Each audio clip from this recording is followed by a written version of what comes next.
অধিকার কার জন্য রাখবেন? আমাদেরকে কেন মানুষের কাছে নিয়ে যাবেন?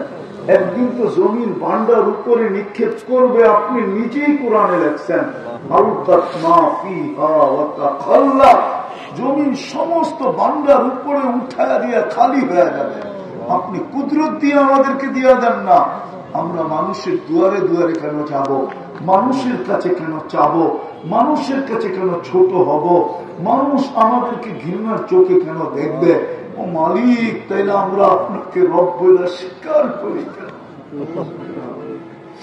লা ইলাহা ইল্লাল্লাহ বলি।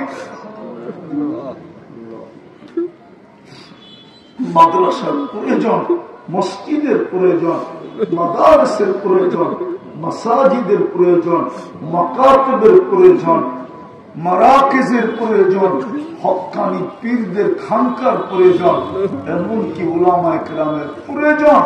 আপনি কুদরত দিয়া মিটায় দেন। যা চাইলাম তাও দেন, যা চাইতে পারলাম না তাও দেন। আমাদের দেশটাকে হেফাজত করেন, ফিলিস্তিনকে জয় যুক্ত করা দেন। আবারও চাইতেছি আল্লাহ যুবকদেরকে আপনি কবুল করেন। সাল্লাল্লাহু তাআলা আলা খায়রি খালকিহি মুহাম্মাদিন ওয়া আলিহি ওয়া আসহাবিহি আজমাইন বিরহমাতিকা ইয়া আরহাম।